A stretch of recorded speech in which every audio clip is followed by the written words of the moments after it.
अस्सलाम वालेकुम। Welcome to my channel voice over by Amna Shah. Listener, आज मैं आपको एक और सनसनीखेज तफ्तीशी कहानी सुना रही हूँ, तो आइए सुनते हैं। वो गालिबन फरवरी के आखिरी अय्याम थे। सुबह से मतला अबरालू था और तेज़ हवाएं चल रही थीं। शदीद सर्दी हो रही थी। एएसआई शाहिद अचानक मेरे कमरे में दाखिल हुआ और सलाम करके मेरे सामने बैठ गया। सर, आज लगता है कि बारिश ज़रूर होगी, उसने अपने सर पर हाथ फेरते हुए कहा। ये उसकी आदत थी। भाई, तुम्हारे कौन से दाने बाहर पड़े हुए हैं जिनके गीले होने का अंदेशा है? मैंने कुछ दिली से मुस्कुराते हुए कहा। सर, अगर आप नाराज ना हो तो एक बात कहूँ? शाहिद ने हिचकिचाते हुए कहा। कहो भाई, मैंने इसकी तरफ देखते हुए इजाज़त देती। सर, आप मुख्तलिफ अफसर हैं। पहले वाले थानेदार तो बहुत सख्त मिजाज थे। आप वो फिक्रा अधूरा छोड़कर खामोश हो गया। मैं समझ गया कि वो क्या कहना चाहता है। बहरहाल, इससे पहले कि मैं कुछ कहता, सिपाही बशारत अंदर दाखिल हुआ और मुझे सल्यूट करके बोला, सर, 2 आदमी आपसे मिलना चाहते हैं। भेज दो, मैंने हस्बे आदत कहा। जैसा कि आप मेरी कहानियों में सुनते रहते हैं कि जो मुझसे मिलने का ख्वाहिशमंद होता था, इसे मैं बुला लेता था। जब वो मेरे सामने आए तो मैंने गौर से इन्हें देखा। एक अधेड़ उम्र आदमी था, रंग गंदुमी था। उसने पीले रंग की शलवार कमीज पहनी हुई थी, जबकि दूसरा जवान आदमी था और रंग उसका जरा साफ था और उसके बड़े से चेहरे पर मूछें अपनी बाहर दिखा रही थीं। उन्होंने बताया कि वो चौधरी अकबरदीन के मुलाजिम हैं और माल्टों का टोकरा लाए हैं और साथ चौधरी साहब का सलाम भी। मैंने एएसआई की तरफ देखा। सर, चौधरी साहब हर साल सीजन में माल्टे जरूर भेजते हैं, एएसआई ने मेरी तरफ देखते हुए कहा। अभी तुमने क्या कहा था? मैंने एएसआई शाहिद की आंखों में देखते हुए कहा। देखो फीके और शबराती, ये हमारे नए थानेदार साहब हैं, जरा मुख्तलिफ टाइप के हैं, इसलिए माल्टों का टोकरा वापस ले जाओ और चौधरी साहब से कह देना कि उनका सलाम नए थानेदार साहब तक पहुंच गया है। वो दोनों मुंह लटकाकर वापस चले गए। बहुत खूब शाहिद, तुमने बिल्कुल सब कुछ मेरी हस्बे मंशा किया है। मैं यही चाहता था, मैंने एएसआई को दाद देते हुए कहा। मैं अगर चाहता तो माल्टों का टोकरा रख भी सकता था, लेकिन ये मेरे उसूल के खिलाफ था। मुझे उम्मीद थी कि अब चौधरी खुद आएगा। इस जैसे चौधरियों को मैं खूब जानता था। मैंने एएसआई से पूछा, भाई जरा चौधरी अकबरदीन के मुतालिक कुछ बताओ। सर, ये रवायती किस्म का चौधरी है। दरअसल ये 20-22 मील दूर एक गांव में रहता है। यहाँ इसका बेटा सलीम रहता है, जो अपने आप को शहजादा सलीम से कम नहीं समझता। ओह, मैंने सीटी बजाने वाले अंदाज में होंठ वाह किए। जिस गांव में चौधरी रहता था वो हमारे थाने की हुदूद में नहीं आता था। अलबत्ता जहां छोटा चौधरी रहता था वो इलाका हमारे थाने की हुदूद में आता था। 2 दिन बाद छोटा चौधरी अपने 2 हवारियों के साथ मेरे सामने आया तो मैं इसे देखता ही रह गया। वो गोरे चिट्टे रंग का एक खूबसूरत जवान था। कद 6 फीट से 1 आध इंच ही कम होगा। उसने अपने साथ आए हुए बंदों को कहा, बाहर गाड़ी के पास इंतजार करो, और मेरे कहने पर मेरे सामने बैठ गया। आप इस थाने में नए आए हैं? मैं काफी दिनों से सोच रहा था कि आपसे मुलाकात करूं। चंद लम्हे उसने तवक्कुफ किया और फिर गोया हुआ। लेकिन सियाने कहते हैं ना कि हर काम का एक वक्त मुकर्रर है। मैंने गौर से उसकी तरफ देखा और इस्तफसार किया, क्या मतलब? बादशाहो, मतलब ये कि मेरी कोठी में चोरी हो गई है। अच्छा, मैं सीधा होकर बैठ गया और मुंतजिर रहा कि आगे वो क्या कहता है। आपने पूछा नहीं कि क्या चोरी हुआ है? तुम खुद ही बताओगे तो पता चलेगा ना, मैंने रवानी के साथ कहा। जनाब, हीरो का हार चोरी हुआ है, बहुत कीमती था। ओह, लेकिन कब और कैसे? मैंने उसकी आंखों में देखते हुए कहा। यह तो नहीं बताया जा सकता कि कब चोरी हुआ है। कल मेरी बेगम ने एक शादी में जाना था, रात का फंक्शन था। जो ही उसने तिजोरी खोली और हार निकालना चाहा तो वो गायब था। आखिरी बार कब हार तिजोरी में रखा गया था? 1 हफ्ता पहले। यहाँ इस बात की वजाहत कर दूं कि इस वक्त मैं और छोटा चौधरी कमरे में अकेले थे। मैंने हेड कांस्टेबल सफ्तर और सिपाही नाजिम को बुलाकर इन्हें सारी बात बताई और छोटे चौधरी के साथ भेज दिया। उन्होंने 4 घंटे बाद आकर मुझे रिपोर्ट दी। तिजोरी नंबरों से खुलने वाली थी। बज़ाहिर इसको कोई गैर मुतल्लिका आदमी नहीं खोल सकता था। इसमें कैश भी था। घर में 2 नौकर थे, एक बावर्ची और एक घर में काम करने वाली औरत। एक ड्राइवर भी था जो सर्वेंट क्वार्टर में रहता था। वो घर के अंदर कभी नहीं गया था। काम करने वाली औरत जवान थी और खूबसूरत थी। कांस्टेबल ने तो उसके सरापे का पूरा नक्शा खींच दिया था। शाम को चौधरी अकबरुद्दीन बनफ से नफीस मौजूद था और मेरे कमरे में था। उसने 2 घोड़ा बोस्की की कमीज और महंगे लट्ठे की शलवार जेब तन की हुई थी। उम्र 50 और 60 साल के दरमियान रही होगी। इस उम्र में भी उसकी सेहत काबिल रश्क थी। छोटे चौधरी की तरफ से मैंने रिपोर्ट दर्ज कर ली थी। चौधरी अकबरुद्दीन ने पहले तो जरा रौब से बात की। जब मैंने जरा थानेदाराना लहजे में इसे एहसास दिलाया कि वो थाने में बैठा है, तो उसकी सारी अकड़ फूं हवा हो गई। मैंने उसके भेजे में अच्छी तरह ये बात बिठा दी कि तफ्तीश पूरी ईमानदारी के साथ होगी। वो चला गया तो मैंने कांस्टेबल रमजान को बुलाकर उसके जिम्मे एक ड्यूटी लगाई, जिसका जिक्र मैं आगे करूंगा। छोटे चौधरी ने शक जाहिर किया था कि फरीदा नामी नौकरानी इस मामले में मुलविस है। बकौले इसके वो कमरे की सफाई भी करती थी, कपड़े और बर्तन वगैरह भी धोती थी। तिजोरी वाले कमरे में भी उसका आना जाना था, लेकिन इस बात का वो तसल्लीबख्श जवाब नहीं दे सका कि उसने नंबरों से खुलने वाली तिजोरी कैसे खोली होगी। फरीदा शाम को काम खत्म करके अपने घर चली जाती थी, जबकि बावर्ची भी अपने घर चला जाता था।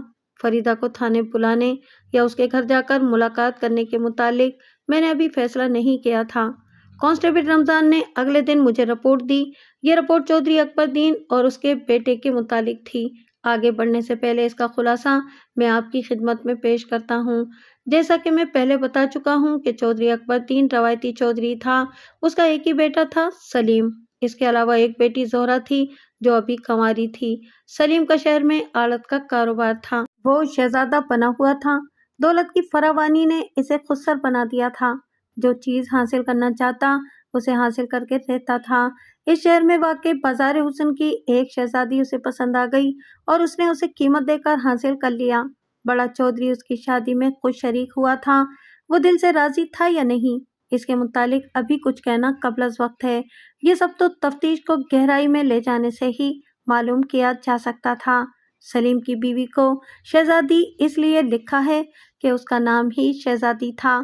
दोपहर के 12 बज चुके थे और इस वक्त एएसआई शाहिद मेरे सामने बैठा हुआ था और हम हीरों के हार की चोरी के मुतालिक ही बातचीत कर रहे थे। मैंने सारी सूरत हाल से उसे आगाह कर दिया था। सर, आपका क्या ख्याल है? फरीदा का हाथ इस चोरी में किस हद तक हो सकता है? उसने पूछा। देखो भाई, अभी मैं किसी नतीजे पर नहीं पहुंच सका हूँ, मैंने साफगोई का मुजाहरा करते हुए कहा। फरीदा से मुलाकात के बाद ही कुछ अंदाजा लगाया जा सकता है। सर, उसे थाने बुलाने का बंदोबस्त किया जाए। कुछ ना कुछ तो करना ही पड़ेगा। तुम इस तरह करो कि अपनी किसी मुखबिर औरत से कहो कि शाम के बाद उसे थाने ले आए, और इस तरह लाए कि छोटे चौधरी को पता चल जाए कि फरीदा को थाने बुलाया गया है। ये मैं किसी डर की वजह से नहीं कर रहा था, बल्कि केस की सूरत हाल ही ऐसी थी। शाम के बाद बुलाने का मकसद ये था कि ज़्यादा बंदों को पता न चले। बहरहाल जब फरीदा मेरे सामने आई तो मैं उसका हुस्न देखकर मबहूत रह गया। इसके हुस्न में एक पाकीज़गी थी। मेरे दिल ने फौरन कह दिया कि नियाज, ये औरत चोर नहीं हो सकती, इसकी वजह से कत्ल हो सकते हैं। मैंने अपने कमरे का दरवाज़ा खुला रहने दिया, मुखबिर औरत को बाहर ही बैठने को कहा और फरीदा को अपने सामने बिठा लिया। चंद इधर उधर की बातें करने के बाद मैं इसे असल बात की तरफ ले आया। इसे ये नहीं बताया कि छोटा चौधरी इसके ऊपर शक जाहिर कर रहा है। फरीदा, तुम्हारे ख्याल में चोर कौन हो सकता है? थानेदार साहब, मैं इसके मुतालिक क्या बता सकती हूँ? मैं तो एक गरीब सी औरत हूँ। अपना और अपने खामिद का पेट पालने के लिए चौधरी और इसकी बेगम के गंदे कपड़े भी धोती हूँ, बर्तन भी धोती हूँ। और फरीदा, ये सब मुझे मालूम है। अच्छा, तुम मुझे ये बताओ कि तुम्हारा खामिद कुछ नहीं करता? करता है, सारा दिन नशा पीकर चारपाई तोड़ता है और रात को। चौधरी सलीम कैसा आदमी है? मैंने इसकी बात काटते हुए पूछा। जैसे सब चौधरी होते हैं। क्या मतलब? इसकी बात में मुझे कोई ख़ास बात महसूस हुई थी। क्या फ़ायदा है थानेदार साहब, आपने इंसाफ थोड़ी करना है। मेरे कान खड़े हो गए। तुम बताओ तो सही। उसने तुम पर शक का इजहार किया है, मैंने लोहा गर्म देखकर सही चोट लगाते हुए कहा। अच्छा, वो हंस पड़ी। वो यही कर सकता है थानेदार साहब। खुदा ने गरीबों को और ख़ासकर गरीब औरतों को इतना मजबूर क्यों बनाया है? उसने मुझ पर डोरे डालने की कोशिश की थी। मुझे रेशमी कपड़ों और रुपयों का लालच देता रहता था। मैंने इसे एक दिन खरी खरी सुना दी। वो तेश में आ गया और धमकियों पर उतर आया। اور یہ بھی جتا دیا کہ جو چیز مجھے پسند آ جائے اسے میں ہر قیمت پر حاصل کر کے رہتا ہوں۔ پھر اس نے شہزادی کی مثال بھی دی تھی۔ فریدہ کے ساتھ اور بھی بہت سی باتیں ہوئی تھیں، لیکن اس میں آپ کے مطلب کی کوئی بات نہیں۔ صرف اتنا بتا دیتا ہوں کہ سلیم اور شہزادی کا آپس میں بہت پیار تھا۔ فریدہ نے شہزادی کو کچھ نہیں بتایا تھا اور اب وہ سوچ رہی تھی کہ چودھری کی نوکری ہی چھوڑ دے۔ وہ باحیا اور کردار کی پختہ تھی، اگر چاہتی تو بہت سے مردوں کو انگلیوں پر نچا سکتی تھی۔ مخبر عورت کے ساتھ اسے رخصت کرنے کے بعد میں آرام کرنے اپنے کوارٹر میں چلا گیا۔ صبح جب میں تھانے پہنچا تو بارش شروع ہو گئی جو دوپہر تک برستی رہی۔ 12:30 بجے کے بعد بارش ذرا رکی، لیکن آسمان ابھی بھی بادلوں سے ڈھکا ہوا تھا اور ان کے تیور بتا رہے تھے کہ ابھی وہ ٹلنے والے نہیں۔ لیکن موسم کو دیکھ کر کام تو نہیں روکے جا سکتے نا۔ میں نے سپاہی بشارت کو 2 چھتریوں کا بندوبست کرنے کے لیے کہا۔ جب وہ چھتریاں لے کر آیا تو میں نے اس کو ساتھ لیا اور چودھری سلیم کی کوٹھی کی طرف ہمارے قدم پڑنے لگے۔ چھتریاں سپاہی بشارت نے بند کر کے ہاتھ میں پکڑی ہوئی تھیں۔ جو ہی آسمان دوبارہ رونا شروع کرتا ہم انہیں استعمال کر سکتے تھے۔ چودھری کو ہم نے پہلے ہی پیغام بھیج دیا تھا، وہ ہمیں اپنی کوٹھی میں ہی منتظر مل گیا۔ کچھ رسمی باتوں کے بعد وہ ہمیں ایک سجی سجائی بیٹھک میں لے گیا۔ اس نے ہماری خاطر تواضع کرنے کی کوشش کی، لیکن ہم نے اسے منع کر دیا اور کہا کہ ہمیں تجوری والے کمرے میں لے جائے۔ جس کمرے میں تجوری پڑی تھی وہ ایک کھلا کمرہ تھا۔ ڈبل بیڈ پر خوبصورت چادر بچھی ہوئی تھی، عام تکیوں کے علاوہ 2 گول تکیے بھی تھے۔ ڈبل بیڈ کے بالکل سامنے تجوری رکھی گئی تھی۔ میرے کہنے پر چودھری نے اسے کھول کر دکھایا اور یہ بھی بتایا کہ ہیروں کے ہار والا ڈبہ کہاں رکھا گیا تھا۔ یہ کام ہیڈ کانسٹیبل صفدر اور سپاہی ناظم کر کے گئے تھے۔ میں کچھ اور اندازہ لگانا چاہتا تھا اور وہ میں نے لگا لیا۔ ہار کی قیمت آج کے حساب سے لاکھوں روپے میں تھی۔ میں چودھری کو یہ بھی باور کرانا چاہتا تھا کہ پولیس پوری ایمانداری اور جاں فشانی سے تفتیش کر رہی ہے۔ میرے سینئر آفیسرز کو مجھ پر اعتماد تھا، اسی لیے مجھے اس حساس تھانے میں بھیجا گیا تھا اور اس کی حساسیت کے لیے بازار حسن کا اس کی حدود میں پایا جانا ہی کافی تھا۔ بڑے چودھری کے متعلق مجھے رپورٹ ملی تھی کہ سیاست میں اس کا بڑا عمل دخل ہے۔ اس کے علاقے کا موجودہ MPA اس کی حمایت اور اثر و رسوخ کی وجہ سے جیتا تھا۔ آپ میری پوزیشن سے آگاہ ہو گئے ہوں گے۔ بہرحال میں بہت کچھ سوچ رہا تھا۔ واپس تھانے آنے سے پہلے میں نے چودھری کی بیگم سے بھی انٹرویو کر لیا تھا۔ وہ زیادہ حسین نہیں تھی، اس کا نام نگینا تھا اور وہ بڑی شوباز سی لگتی تھی۔ اس کے چہرے پر صرف ایک کالا تل ہی نمایاں تھا۔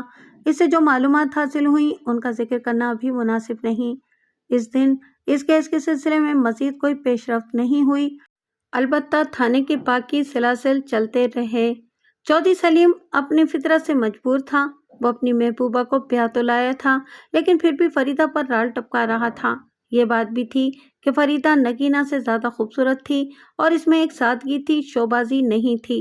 عام مرد کی بھی یہ فطرت ہے کہ اپنی بیوی سے جو پہلے اس کی چاہے محبوبہ رہ چکی ہوتی ہے جلدی اکتا جاتا ہے، اور سلیم تو چودھری بھی تھا اور اپنے آپ کو راجکمار اور شہزادہ بھی سمجھتا تھا۔ اگلی صبح مطلع صاف تھا، آسمان دھل کر نکھر گیا تھا۔ سفید بادلوں کے چند چھوٹے چھوٹے ٹکڑے ادھر سے ادھر اڑتے پھر رہے تھے۔ میں نے ASI شاہد کو بلا کر کہا کہ مجھے بڑے چودھری کے متعلق پوری رپورٹ چاہیے کہ جب چھوٹے چودھری سلیم نے شہزادی کے ساتھ شادی کی تو بڑے چودھری کا رویہ کیسا تھا اور یہ سب آرام سے ہو گیا تھا یا یہ سب معلومات کے لیے اسے بڑے چودھری کے گاؤں جانا تھا اور خفیہ طور پر سب کچھ پتہ کرنا تھا۔ 2 دن بعد ASI شاہد سے ملاقات ہوئی۔ یہاں اس بات کی وضاحت کر دوں کہ دوسرا ASI ابرار آج کل چھٹیوں پر تھا۔ شاہد نے جو تفتیش کی تھی آگے بڑھنے سے پہلے اس کا خلاصہ آپ کی خدمت میں پیش کر دیتا ہوں۔ چودھری اکبرالدین جیسا کہ ذکر آ چکا ہے ایک روایتی چودھری تھا، لیکن سیاسی ذہن بھی رکھتا تھا۔ وہ اس چیز کا قائل تھا کہ سامنے آنے کی بجائے پس پردہ رہ کر مخالفوں اور دشمنوں کو ڈیل کیا جائے، ان کی پیٹھ میں خنجر بھی گھونپا جائے اور خنجر والے ہاتھ کو مخفی بھی رکھا جائے۔ چھوٹا چودھری سلیم خود سر ضدی اور ہٹ دھرم تھا۔ کبھی کبھی وہ صرف اپنی بات ऊपर रखने या मनवाने के लिए आखिरी हद तक भी चला जाता था। इसे गांव और जमींदारी से जर्रा बराबर भी लगाव या दिलचस्पी नहीं थी। इसने इसी शहर में तालीम हासिल की। दौरान तालीम ही इसके कदम बाजार हुस्न की तरफ जाने शुरू हो गए थे। इस शहर में उसके मामू रहते थे। सलीम इनके पास ही रहता था। सलीम की मोमानी को जिगर का कैंसर था। जिस दिन सलीम बीए का आखिरी पेपर देकर आया, उसकी मोमानी का इंतकाल हो गया। इसके मामू चौधरी सरफराज बे औलाद थे। बीवी के इंतकाल के बाद इनका शहर से दिल उचाट हो गया। उन्होंने अपनी बीवी यानी सलीम की मोमानी की कब्र भी गांव में जाकर ही बनाई। चौधरी सरफराज का इस शहर में आड़त का कारोबार था। कोठी और कारोबार उसने अपने भांजे के सुपुर्द किया और खुद गांव में सुधार गया। इधर इस दौरान सलीम को बाजार हुस्न की एक तवाइफ शहजादी पसंद आ गई। शहजादी ने एक दिन इसे कहा कि वो इसे इस बदनाम जगह से ले जाए। उसने बड़ी नायिका से बात की तो उसने एक बड़ी रकम का मुतालबा कर दिया। खुद सर सलीम ने इसे अना का मसला बना लिया। हालांकि रकम इतनी ज्यादा थी कि इस जैसे चौधरी को भी एक दफा पसीना आ गया था। इसने बड़े चौधरी साहब से बात की। उन्होंने इसे समझाया कि ये तवाइफें किसी की नहीं होती, वो इसका ख्याल दिल से निकाल दे। मामू ने भी समझाया, लेकिन चौधरी सलीम ने अपनी बात मनवा कर ही दम लिया। बड़े चौधरी साहब ने बड़ी मुश्किल से ये कड़वा घूंट भरा।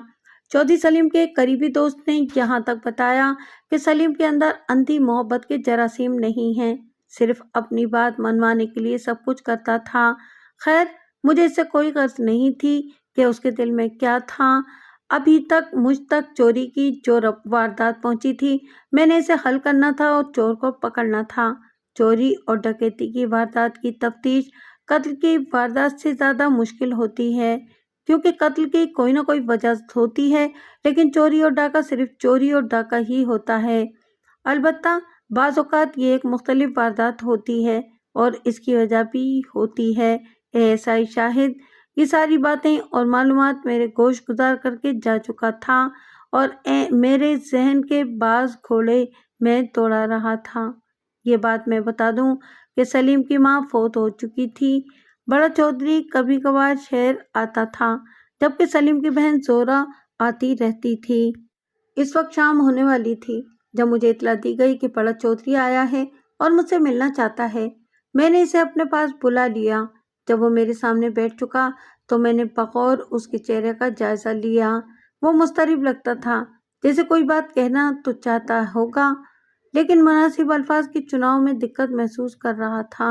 मैंने उसकी मुश्किल को आसान करते हुए कहा, चौधरी साहब, क्या बात है? जो बात आपके जहन में लावे की तरह इस तरह पक रही है, उसे उगल दें, वरना आतिशफिशा के मुतालिक तो आपने सुना ही होगा। थानेदार साहब, मैं आपको क्या बताऊं, मुझे सलीम की जिंदगी खतरे में लगती है। क्या मतलब? मैंने चौंकते हुए उसकी जानिब देखा, चंद लम्हों के लिए तवक्कुफ किया और फिर पूछा, मुझे तो चोरी में शहजादी का हाथ लगता है। फिर मेरे जरा करीब होकर राजदाराना लहजे में बोला, आप जहाँ दीदा आदमी हैं, भांत भांत के लोगों से आपका पाला पड़ता रहता है, इन तवाइफों का क्या एतबार है? लेकिन चौधरी साहब, इस सारे गोरख धंधे में सलीम की जिंदगी को लाहक खतरे वाली बात जरा हजम नहीं हो रही। मैंने इसकी आंखों में देखते हुए कहा, बस आप इसे मेरी छठी हिस्स का कमाल कह लें। इसके बाद चंद इधर उधर की बातें करने के बाद वो चला गया और मेरी तवक्को के इन मुताबिक ये कह गया कि अभी इस बात का पता सलीम को नहीं लगना चाहिए। मुझे जो मुनासिब समझना था वो करना था, इसकी बात पर मिनोअन अमल थोड़ी करना था। अब आप मेरे माल्टों का टोकरा ना लेने की वजह समझ ही गए होंगे। सियाने कहते हैं कि अगर थानेदार किसी का एहसान या तोहफा ले ले तो इसके लिए इंसाफ करना और ईमानदारी से तफ्तीश करना मुश्किल हो जाता है। अब कई रास्ते मेरे सामने थे, लेकिन जाहिर है एक ही रास्ते ने मुझे मंजिल तक पहुंचाना था, सो मैं उस रास्ते की तलाश में था। छोटे चौधरी ने फरीदा पर शक का इजहार किया था, जबकि बड़ा चौधरी अपनी बहू की तरफ इशारा कर रहा था और इसके लिए इसके पास कोई सबूत नहीं था, सिर्फ ये कह रहा था कि तवाइफ का कोई एतबार नहीं। मैंने फरीदा के मुतालिक ये अंदाज़ा लगाया था कि वो चोर नहीं हो सकती, लेकिन ये कोई हतमी और मुस्तनद बात नहीं थी, क्योंकि चेहरे कभी कभी धोखा भी दे जाते हैं। रात को जब मैं क्वार्टर में अपनी चारपाई पर लेटा तो भी मेरे जहन में हार की चोरी ही घूम रही थी। पता नहीं वो रात का कौन सा पहर था जब मैं एक राह मुतय्यन कर चुका था। अगले दिन मैंने छोटे चौधरी को बुलवा भेजा। तकरीबन 12 बजे वो मेरे कमरे में दाखिल हुआ। मैंने इसे बैठने का इशारा किया और जब वो इत्मीनान से बैठ चुका तो मैंने उसके चेहरे पर नजरें गाड़ते हुए कहा, चौधरी साहब, हार के मुतालिक कोई सुनगुन मिली? जनाब, मैंने एक वाज़ेह इशारा आपको दे दिया था। अच्छा, मैंने हुनकारा भरा और फिर सनसनाते हुए लहजे में कहा, मैं फरीदा के घर की तलाशी लेना चाहता हूँ परसों। थानेदार साहब, आपने बहुत देर कर दी है। अब वो खामोश हो गया। मैं समझ गया कि वो क्या कहना चाहता है। खैर, कोशिश तो करनी चाहिए, मैंने इसकी आंखों में देखते हुए कहा। वो कुछ ना बोला। फिर मैंने इसे रुखसत कर दिया। फिलहाल मेरा ऐसा कोई इरादा नहीं था फरीदा के घर की तलाशी लेने का। मैं अपने फैसले का रद्द-ए-अमल देखना चाहता था और वो मैंने देख लिया था। यकीनन आपने भी अंदाज़ा लगा ही लिया होगा और इसे आप जहन में रखिए, क्योंकि मैंने भी जो अंदाज़ा लगाया है इसे जहन में महफूज रखा है और आगे चल के मैं उसे बताऊंगा। मैंने कांस्टेबल वजीर को बुलाकर अपनी स्कीम से इसे आगाह किया। वो सर हिलाकर बाहर चला गया। आपने अक्सर अखबार में पढ़ा होगा कि पुलिस ने अपने ज़राए से इत्तला मिलने पर छापा मारकर मुजरिमों को पकड़ लिया। इन ज़राए के मुतालिक आप मेरी तफ्तीशी कहानियों में सुनते ही रहते हैं। इसमें हमारी मुखबिरी का निज़ाम सबसे ज़्यादा मौसर होता है। कांस्टेबल वजीर का ताल्लुक इसी शहर से था और वो बाज़ारे हुस्न के मुतालिक भी मालूमात रखता था और उसकी बीवी कुशवर ज़मीन की तह से भी राज ले आती थी और ये इस थाने की बाकायदा मुखबिर भी थी। कुछ थानों में ऐसा इत्तेफाक भी होता था। अलावा इसी उसके हाथ में 2-3 ऐसी औरतें भी थीं जो इनाम के लालच में काम कर देती थीं, यानी कि 4 दीवारी के राज निकाल लाती थीं। इस बात की मुझे वजाहत वक्तन फ़वक्तन करने की ज़रूरत इसलिए पेश आती है कि आप ये ना समझें कि हम ज़बानी जमा खर्च करके मुजरिमों को पकड़ लेते थे। इस केस ने तो हमें चकरा कर रख दिया था। तमाम किरदारों ने अपने शक जाहिर किए थे और ये किसी केस में पहली बार हुआ था। 2 दिन तक कोई पेशरफ्त नहीं हुई। तीसरा दिन हमारे लिए इत्मीनान बख्श था। कांस्टेबल वजीर ने आकर कहा, आप सादा कपड़ों में मेरे घर चलें। आधे घंटे बाद हम कांस्टेबल वजीर के घर में बैठे हुए थे। यहाँ एक औरत को मेरे सामने लाया गया। इसकी रंगत सांवली थी। तीखे नकुश की वजह से इसमें जिनसे मुखालिफ के लिए बहुत कशिश थी और उसका नाम मरियम था। रास्ते में कांस्टेबल ने मुझे सब कुछ बता दिया था ताकि मुझे सवाल जवाब करने में आसानी रहे। कांस्टेबल की बीवी भी किश्वर हमारे साथ बैठ गई थी। हाँ बीबी, सही सूरत हाल ज़रा अपनी ज़बान से खुद बता दो। थानेदार साहब, मेरा कोई कसूर नहीं, उस औरत ने कहा। मेरी एक औरत सहेली बनी हुई है। उसने अमानतन मेरे पास हाथ रखवाया हुआ है। सहेली का नाम मैं अभी जाहिर नहीं करूँगा। किशोर ने कहा था कि ये जुर्म है, इसलिए मैंने इससे कहा कि खुदारा मुझे बचा लो। अगर मेरे शौहर को पता लग गया तो मुझे तलाक दे देगा। मैं क्या करूँगी? मुझे ये भी पता है कि किश्वर का खामिन थाने में कांस्टेबल है। ये मुझे यहाँ ले आई है। मरियम ने हाथ मलते हुए कहा, सुना है कि आप मजबूरों के काम आते हैं। मुझे बिल्कुल पता नहीं था कि यह हाथ चोरी का है। देखो बीबी, जब बात थाने कचहरी तक पहुंचती है तो किसी मुताल्लिका मर्द या औरत को बचाना मुश्किल होता है। तुम पुलिस के साथ ताउन कर रही हो, इसलिए मैं कोशिश करूंगा कि इस केस में तुम्हारा नाम ना आए, लेकिन तुम्हें हमारे मशवरे पर अमल करना होगा। थानेदार साहब, इसीलिए तो मैं यहाँ आ गई हूँ। आप हुक्म करें कि मुझे क्या करना है। देखो, तुम अपनी सहेली को अपने घर बुलाओ और उसे कहो कि अपना हाल ले जाए। तुम इसे कह सकती हो कि मुझे डर है, अगर मेरे शौहर की नज़र इस हाल पर पड़ गई तो क़यामत आ जाएगी। जिस दिन वो तुम्हारे घर आए तुम किशोर को बता देना। इसे कम से कम 1 घंटा अपने घर में मज़ीद रोके रखना है। मैंने वजाहत से सब बातें उसके गोश गुजार करते हुए कहा। उसने इस तरह सर हिलाया जैसे सब बातें समझ गई हो। हमने उसे रुखसत कर दिया। इसके बाद जाहिर है कि हम वापस थाने आ गए थे। यहाँ एक बात की वजाहत कर दूं कि जिस औरत ने हार रखवाया था, किशोर को पता चला था कि वो मरियम के घर आई हुई है। हार तो मरियम ने रख लिया था, लेकिन अंदर से वो डरी हुई थी। अगर उसे ये पता चल जाता कि हार चोरी का है तो शायद वो उसे अपने पास ना रखती। जब किशोर ने इसे कहा कि तुम्हारे घर ये औरत ज़्यादा आती जाती है, तो राजदाराना लहजे में मरियम ने उसे सब कुछ बता दिया था और इस हार के मुतालिक भी बता दिया था। हमने मरियम के दिमाग में ये बात भी अच्छी तरह बिठा दी थी कि उसकी सहेली को पता नहीं लगना चाहिए कि इसे यानी कि मरियम को पता चल चुका है कि हाथ चोरी का है। बहरहाल हमें 90% यकीन था कि हमारी स्कीम कामयाब रहेगी। 2 दिन बाद का जिक्र है, मैं हस्बे मामूल अपने कमरे में बैठा हुआ था कि मुझे बाहर कुछ हलचल सी महसूस हुई। मैंने अपनी मेज पर बिखरे कागजात को समेटते हुए एक तरफ रखा और कुर्सी छोड़ दी। अगले ही लम्हे मैं थाने के सहन में खड़ा था। मैंने देखा कि 4-5 आदमी एक आदमी को धकेलते हुए ला रहे हैं। उसके हाथ में एक बड़ा सा चमड़े का दीदा जेब पर्स दबा हुआ था। थाने का अमला भी उनके गिर्द जमा हो गया था। एक औरत भी साथ थी। मैंने दबका मारते हुए कहा, ये क्या हो रहा है? जनाब, इस बंदे ने इस बीबी का पर्स छीन लिया है। हम इसे पकड़कर यहाँ ले आए हैं, पर्स वाले को दबोचने वालों में से एक ने कहा और साथ ही औरत की तरफ भी इशारा कर दिया। मैंने देखा कि औरत परेशान है। मुझे यूं महसूस होता था कि जैसे इसे अब एहसास हुआ है कि वो थाने में खड़ी है, लेकिन अब तो तीर कमान से निकल चुका था।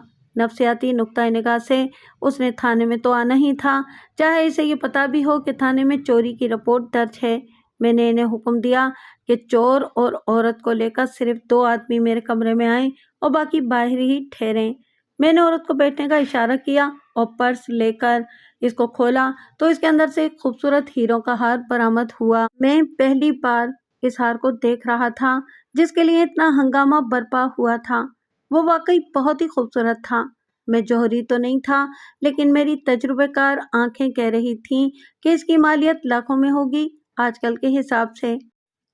मैंने हार अपनी मेज पर रख लिया और पर्स खातून को वापस कर दिया और इसकी आंखों में देखते हुए कहा, खातून, यह हार तुम्हारा है? जी, जी हाँ, उसने मुझसे निगाहें चुराते हुए कहा। देखो बीबी, ये थाना है और मैं तुम्हें यह भी बता दूं कि ये तीनों बंदे पुलिस वाले हैं। पुलिस वाले? उसने आंखें फाड़कर इन्हें देखते हुए कहा। फिर मेरे इशारे पर उन्होंने खातून को अपनी शनाख्त करवाई। वो ढेसी गई और बोली, आप मेरे अब्बू और भाई को यहाँ बुला लें। मैंने इसकी ख्वाहिश पूरी कर दी। आप समझ गए होंगे। जी हाँ, खातून ज़ोहरा जबी थी, चौधरी अकबरदीन की बेटी और छोटे चौधरी सलीम की बहन। मैंने ज़ोहरा जबी से सारी बातें उगलवा ली थीं। कोई 5 घंटे बाद मेरे कमरे में मेरे अलावा 5 अफराद बैठे थे। चौधरी अकबरदीन, छोटा चौधरी सलीम, इसकी बीवी शहजादी, ज़ोहरा जबी और एएसआई शाहिद। हमारी बातचीत शुरू हो गई। आगे बढ़ने से पहले ये बता दूं कि ज़ोहरा जबी ने चोरी क्यों और कैसे की थी। बकौले उसकी सहेलियां उसे ताने देती थीं कि उसका भाई एक तवाइफ को ब्याह लाया है, अच्छे खून में गंदा खून शामिल हो गया है। और जब उसे ये पता चला कि उसके भाई ने अपनी बीवी को हीरों का बेशकीमत हार दिया है, तो उसका गुस्सा दो चंद हो गया। वो अपने भाई के घर आती जाती रहती थी और इसे तिजोरी के मुतालिक भी पता था। एक दिन मौका देखकर उसने हार निकालकर तिजोरी को दोबारा बंद कर दिया। इसके मुतालिक बड़े चौधरी को कुछ पता नहीं था कि उसने क्या किया है। फिर उसने बड़े चौधरी यानी कि अपने बाप के कान में ये बात डाल दी कि इस चोरी में शहजादी का हाथ हो सकता है। चौधरी पहले ही कोई ऐसा मंसूबा बना रहा था कि किसी तरह सलीम शहजादी को तलाक दे दे। ज़ोहरा जबी भी यही चाहती थी कि ये काम हो जाए। दरमियान में फरीदा आ गई और मामला शैतान की आंत की तरह लंबा हो गया। आखिर में बड़े चौधरी ने कहा, जनाब, मामला यहाँ ही रफे दफे करते हैं। हम आपस में राजी हैं और आपकी खिदमत करने को भी तैयार हैं।